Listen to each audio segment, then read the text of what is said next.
اولان بار السلام علیکم دوستان عزیز و ارجمند، برادران عالی قدر، پدران و مادران معتبر، همه شما را با فرارسی سال نو 2021 میلادی از ته دل تبریک و تهنیت گفته و شما تمام خوشی های زندگی را از درگاه یزدان پاک تمنا دارم. سال نو بیارد بخت بر شمایان، بخت نو مبارک ای یاری دوستان، پیر و جوان خوشحالند امروز خندان، عید مبارک، عید مبارک ای نو نهالان. زنده باشید، بار دیگر سال نوتان مبارک شود.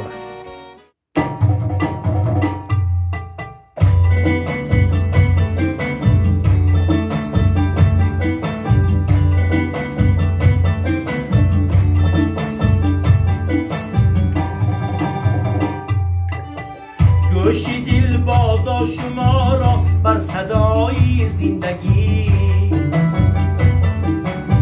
چشم دل روشن بماند از ضیای زندگی، تا آخرت باشد شما را رهنمای زندگی. بر شما با این تمنا سال نو تبریک باد، سال نو تبریک باد، سال نو تبریک باد، سال نو تبریک باد، سال نو تبریک باد، سال نو تبریک باد.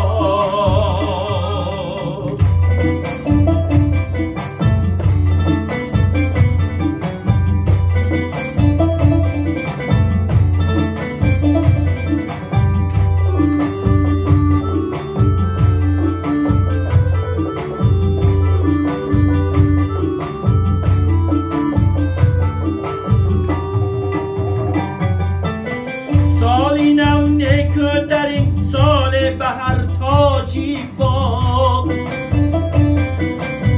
طفلک و گوهر باشد خانه آرای شما،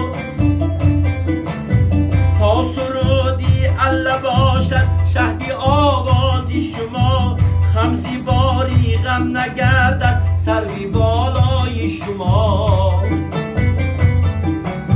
تا سرودی الله باشد شهدی آوازی شما، غمزی باری غم نگردد سروی بالای شما. سالی نو تبریک باد، سالی نو تبریک باد، سالی نو تبریک باد، سالی نو تبریک باد.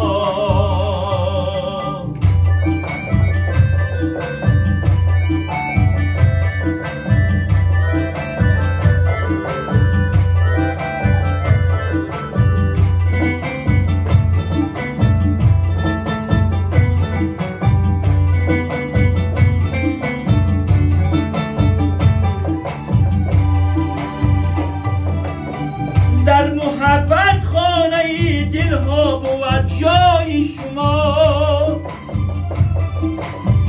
در پناهی صلح باشد بختی والای شما، بر شما با این تمنا سالی نو تبریک باد، سالی نو نیکوترین سال بهر تاجی باد، بر شما با این تمنا سالی نو تبریک باد، سالی نو نیکوترین سال بهر تاجی باد.